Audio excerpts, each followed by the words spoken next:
Hello everyone, welcome to Star IQ. Star IQ के video platform पे आप सभी का बहुत बहुत स्वागत है। सभी को राधे राधे। आशा है कि आप लोग बहुत अच्छे होंगे, अपने ख्याल भी अपना रखा होगा और पढ़ाई भी आपकी बहुत अच्छी चल रही होगी। तो आइए आज के दिन की शुरुआत करते हैं और 8 अप्रैल 2023 के हरियाणा करंट अफेयर इस पार्टिकुलर वीडियो में हम पढ़ने वाले हैं। प्यारे दोस्तों, कल आपसे एक सवाल किया था, रिमोट पायलट ट्रेनिंग ऑर्गेनाइजेशन ये कहाँ बना है? हरियाणा का पहला। तो ये पहला बना है करनाल के अंदर। इसकी करनाल के अंदर बना है और एक करनाल के अंदर अंतर्राष्ट्रीय क्रिकेट स्टेडियम भी बनने वाला है। ये बात भी आप लोगों को जरूर याद रखनी है, ठीक है। मुख्यमंत्री उपहार योजना के तहत अब तक कितनी राशि जमा हुई है? अगर आप लोग मुझसे डेली करंट अफेयर पढ़ते हैं और आपको पढ़ने की आदत है करंट अफेयर, तो मैंने जनवरी महीने के अंदर डेली वाली वीडियो में या मंथली वाली वीडियो में दोनों में एक बात बताई थी कि हरियाणा के अंदर एक उपहार पोर्टल की शुरुआत हुई है। अमित अग्रवाल जी ने इसकी शुरुआत की थी। मैंने बताया था सूचना एवं जनसंपर्क विभाग के द्वारा इसको स्टार्ट किया गया था और ये उपहार पोर्टल ये था कि सीएम मुख्यमंत्री जी को जो जो उपहार मिले हैं उनकी नीलामी की जाएगी, ठीक है, उनकी नीलामी की जाएगी और उनसे जो ही पैसा इकट्ठा होगा वो जो लोगों के जन कल्याण के लिए जो है ना वो लगाया जाएगा। ऐसी बात की घोषणा हुई थी, वो मैंने आपको पहले पढ़ाई थी। अब एक सवाल ये आता है कि अब तक कितने पैसे इकट्ठे हो गए, क्योंकि वो तो जनवरी की बात थी, जनवरी में स्टार्ट कर दिया था, तो मतलब जनवरी पूरा ही गया। स्टार्टिंग की बात थी, आई थिंक 9 जनवरी 10 जनवरी के आसपास की बात थी। अच्छा, जनवरी, उसके बाद में मतलब फरवरी गया, मार्च गया, इवन अप्रैल भी गया।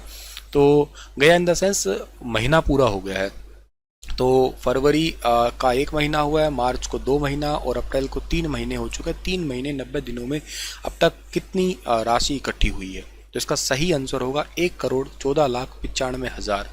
तकरीबन 1,15,00,000 कह दीजिएगा आप लोग, ताकि आपको जल्दी याद हो जाएगा मोटे तौर पे आंकड़ा। तो ऐसे बहुत सारे उपहार मुख्यमंत्री जी को मिले हुए थे, इन्हीं की अभी हाल ही में नीलामी हुई है और ये जो पैसा इकट्ठा हुआ है ये मुख्यमंत्री राहत कोष के माध्यम से जन कल्याण के कार्यों में लगाया जाएगा, ऐसा मुख्यमंत्री जी का कहना है। इसमें 51 उपहार थे टोटल, याद रखना, जिसके 1,14,95,000 रुपये इकट्ठे हुए हैं और पैसा लगाया जाएगा। ये तो चलो ठीक है, आपको बता ही दिया।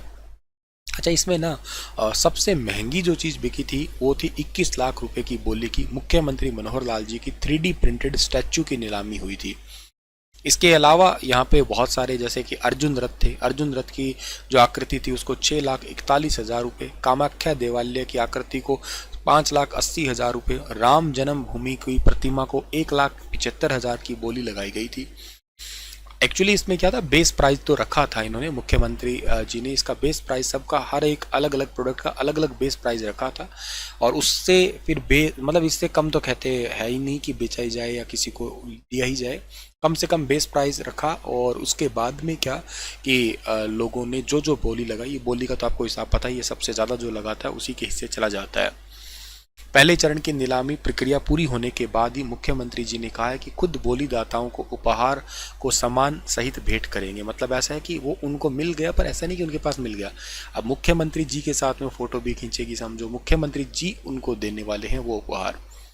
तो ये भी एक उनके लिए इंटरेस्टिंग बात हो सकती है। अब आप कहोगे सर इतना पैसा किसके, जिसके पास पैसा है उनके साथ में फिर ये लियाजन बनना भी अपने आप में बड़ी बात ही होती है। प्रधानमंत्री जी के ऐसे 1200 गिफ्ट की हुई थी ई नीलामी। प्रधानमंत्री नरेंद्र मोदी ने अपने 72वें जन्म दिवस के मौके पर एक नीलामी प्रक्रिया का आयोजन किया था। इसमें देश भर से लगभग 1200 तोपों की ई नीलामी हुई थी, जिसके जरिए जो पैसा इकट्ठा हुआ था उसको नमामि गंगे मिशन के अंदर लगाया गया है। और मुख्यमंत्री जी के ही यूं कहिएगा, ये जो प्रेरणा आई है या जो मन में विचार आया है, मोदी जी से ही प्रेरित होकर उपहार पोर्टल की शुरुआत की है हरियाणा में।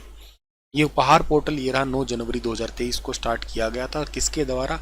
हमारे हरियाणा के अंदर सूचना जनसंपर्क एवं भाषा विभाग के द्वारा डॉक्टर अमित अग्रवाल जी के द्वारा। कहाँ से स्टार्ट किया गया? संत कबीर कुटीर, यानी कि मुख्यमंत्री जी के घर से ही इसको स्टार्ट किया गया। हाल ही में मुख्यमंत्री हरियाणा के गुरुग्राम में हरियाणा के मुख्यमंत्री ने कितने करोड़ की परियोजनाओं का उद्घाटन किया है? या हाल ही में हरियाणा के मुख्यमंत्री ने गुरुग्राम जिले में कितने करोड़ रुपए की परियोजनाओं का उद्घाटन किया है? तो इस सवाल का ठीक आंसर रहेगा 32 करोड़ रुपए की परियोजनाओं का उद्घाटन किया है अभी हाल ही में गुरुग्राम के अंदर। और ये 7 मार्च के दिन जो है ना 7 मार्च नहीं, माफ करना, 7 अप्रैल ये ठीक रहेगा, 7 अप्रैल के दिन, ठीक है ना, 7 अप्रैल 2023 को जो है ना ये उद्घाटन हुआ है। 32 करोड़ की परियोजनाओं का उद्घाटन है, जिसमें 23 करोड़ बसई चौक से द्वारका एक्सप्रेसवे तक रेलवे ओवरब्रिज बनेगा और 9.1 करोड़ रुपए की लागत से सिकंदरपुर वाटर बॉडी और वाटर शेड का इको रेस्टोरेशन है वो किया जाएगा, ऐसा मुख्यमंत्री जी का कहना है अभी हाल ही की घोषणाओं के अनुसार। तो सबसे इम्पोर्टेंट क्वेश्चन इसमें बन सकता है कि बसई चौक से द्वारका एक्सप्रेसवे का गुरुग्राम में रेलवे ओवर ब्रिज का उद्घाटन मुख्यमंत्री जी ने किया था, यहां से सवाल आपसे पूछा जा सकता है। हेल्थ एवं वेलनेस सेंटर हरियाणा के अंदर कितने खोले जाएंगे? हेल्थ और वेलनेस सेंटर हरियाणा में टोटल खोले जाएंगे 700। ऑप्शन नंबर बी इस सवाल का ठीक है। देखो, विश्व स्वास्थ्य दिवस था, कल ही के दिन मैंने बताया था, वर्ल्ड हेल्थ डे था, जिसका हेल्थ फॉर ऑल ऐसे करके थीम था। और इसके लिए हरियाणा क्या कदम उठा रही है, जैसे कि सरकारी अस्पताल व मेडिकल कॉलेजों में 500 दवाइयाँ, 319 प्रकार के ऑपरेशन और टेस्ट फ्री में दे रही है। और दंत चिकित्सा यानी कि दांतों की सुविधा या दांतों से संबंधित, मान लीजिए किसी को पायरिया लगा है, कीड़ा लगा है, साफ सफाई वगैरह, ये बिल्कुल फ्री में। देश का पहला आयुष विश्वविद्यालय श्री कृष्णा आयुष विश्वविद्यालय कुरुक्षेत्र में बनेगा, वेरी इंपॉर्टेंट। और इस यूनिवर्सिटी के वीसी SN सचदेवा। निरोगी हरियाणा योजना के तहत अंत्योदय परिवार के 1 करोड़ लोगों को फ्री स्वास्थ्य जांच व लैब टेस्ट का टारगेट रखा है। अब तक हरियाणा के अंदर 347 हेल्थ वेलनेस सेंटर खोले गए हैं, लेकिन जल्द ही इन्हें 700 केंद्र के रूप में डेवलप कर दिया जाएगा। MBBS की सीटें 750 से बढ़ा के 1835 कर दी है और 2025 तक 3068 करने का टारगेट रखा गया है इन सीटों का। 2023-24 में बजट में भी कुछ हेल्थ के लिए कहा, तो एक चिरायु आयुष्मान योजना के तहत 5 लाख रुपए तक का वार्षिक इलाज फ्री करवा सकते हैं। Post graduate of dental science Rohtak के द्वारा Shaheed Hasan Khan Mewati government medical college Nalhar Nuh में एक सेंटर ऑफ एक्सीलेंस बनेगा, यानी कि उत्कृष्टता केंद्र बनेगा। नए मेडिकल कॉलेज हैं, इनके साथ 11 जिलों में नर्सिंग कॉलेज और पैरा मेडिकल कॉलेज भी स्थापित होंगे। उपमंडलीय अस्पतालों में सार्वजनिक निजी सहभागिता से अल्ट्रासाउंड और अन्य सेवाएं भी दी जाएगी।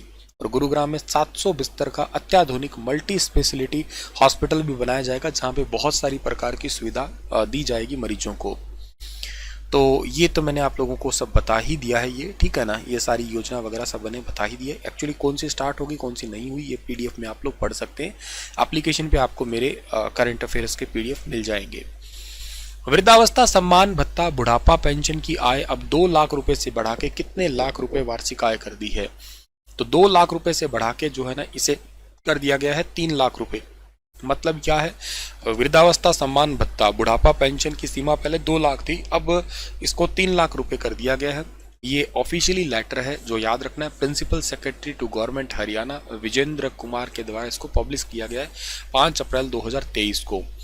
तो in partial modification of social justice and empowerment development Haryana notification number 308 SW date 22 मार्च 2012 को गवर्नर ऑफ हरियाणा के जो राज्यपाल थे, उन्होंने एक बिल जो था ना, मतलब एक लिमिट थी, वो 2 लाख करी थी, जिसको अभी हम लोग अभी चेंज कर रहे हैं और वो कितना 3 लाख रुपए हो जाएगा, जो कि पैरा 3 एलिजिबिलिटी जो क्राइटेरिया है उसके अंदर इसको चेंजेस वगैरह किया जाएगा। और उसका नंबर वगैरह भी है, ऐसा कुछ जो काफ़ी डिटेल से पढ़ना हो तो। अच्छा, देखो क्या है कि social justice and empowerment welfare and schedule caste and backward class and Antyodaya, ये डिपार्टमेंट किसके पास में? मुख्यमंत्री के पास में है, ये याद रखना आप लोग, ठीक है। इसी के अंतर्गत ये पेंशन वाला काम आता है। अच्छा, इनका क्वेश्चन तो मैंने नहीं बनाया, लेकिन बहुत चर्चा की बात है कि हरियाणा के एक खिलाड़ी है, जोधका की रहने वाली सविता पूनिया, और इंडियन हॉकी टीम की कैप्टन भी है, वुमेन हॉकी टीम की कैप्टन है। उनकी अभी हाल ही में शादी हुई है, सिरसा के जोधका की है। और कनाडा के अंकित बलहारा, कनाडा में रहते हैं अंकित बलहारा, इनकी शादी जीरकपुर के अंदर अभी हाल ही में हुई। अंकित जो है, इनके जो हस्बैंड बने हैं, ये हरियाणवी फिल्म चंद्रावल के जो डायरेक्टर और कलाकार भाल सिंह बल्हारा के बेटे हैं। तो ये भी अपने आप में एक वेरी वेरी इंपॉर्टेंट क्वेश्चन बन सकता है। अंकित बल्हारा कनाडा में बैंक में सॉफ्टवेयर इंजीनियर है और साथ ही फिल्म इंडस्ट्री में प्लेबैक सिंगर भी हैं ये। तो खैर ये चीज़ें भी एक इम्पॉर्टेंट है, ठीक है ना। खैर, और सविता पूनिया की बात की जाए तो सविता पूनिया को उस समय तत्कालीन राष्ट्रपति के द्वारा, रामनाथ कोविंद जी के द्वारा, अर्जुन पुरस्कार भी ऑलरेडी मिल चुका है। और सविता पुनिया है, इनको ग्रेट वॉल के नाम से जाना गया था। पिछले ओलंपिक में 8 पेनल्टी कॉर्नर बचा के the great wall of India बनी थी, और हालांकि कोई मेडल तो नहीं जीत पाई, लेकिन 2024 पेरिस ओलंपिक का सीधा सीधा टारगेट। हरियाणा में पिछले 7 सालों के आंकड़ों में बाल विवाह के मामलों में कितने परसेंटेज की बढ़ोतरी दर्ज की गई है? तो ये बढ़ोतरी दर्ज की गई है 7% की। मतलब पिछले 7 सालों के अगर आंकड़ा देखा जाए तो ये 7% बाल विवाह के मामले ज़्यादा हो गए हैं। हिसार और मेवात है, इसमें सबसे ज़्यादा केस है। तो अभी हाल ही में हरियाणा राज्य महिला आयोग ने एक बड़ा फैसला लिया है।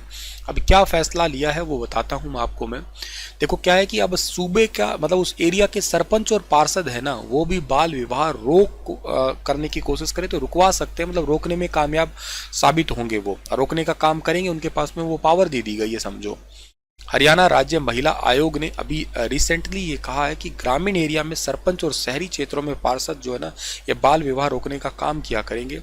पिछले 7 सालों का आंकड़ा देखा जाए तो मामलों में 7% की बढ़ोतरी हुई है। 2022 में राष्ट्रपति द्रौपदी मुर्मू बाल विवाह को पूरी तरह से अमान्य करने वाले हरियाणा के कानून को भी अपनी मंजूरी दी थी। तो वेरी इंपॉर्टेंट करंट अफेयर है। इस कानून के लागू होने के बाद 15 से 18 साल के लड़के और लड़की के बीच वैवाहिक संबंध पूर्ण रूप से अवैध माने जाएंगे। सुप्रीम कोर्ट के एक आदेश के बाद जो विवाह है इसको बाल विवाह प्रतिषेध हरियाणा संशोधित विधेयक 2020 है, ये भी लाया गया था। तो 2022 में राष्ट्रपति जी ने तो ये बिल्कुल ही अमान्य कर दिया था कि बाल विवाह बिल्कुल अमान्य है। हरियाणा में सबसे ज़्यादा 2 जिले सेंसिटिव है, एक मेवात और हिसार, जहाँ पे सबसे ज़्यादा बाल विवाह होते हैं। और 2020 के बाद बाल विवाह में लगातार बढ़ोतरी हुई है। 15-16 में बाल विवाह की दर 12.5% थी, जो 19-20 में बढ़ के 19.5% हो गई है। अगले साल यह दर लगभग समान ही रहेगी। राष्ट्रीय अपराध रिकॉर्ड ब्यूरो के मुताबिक हरियाणा में 2019 में बाल विवाह के मामले 20 सामने आए थे, जो 2020 में बढ़ के 33 हो चुके हैं। 2021 में इन मामलों में 7% की वृद्धि हुई थी, जो कि ऑलरेडी कंटिन्यू है अभी भी। और बच्चों की तस्करी भी 3 गुना बढ़ गई है। 2021 में बच्चों की तस्करी में 3 गुना बढ़ोतरी हुई है।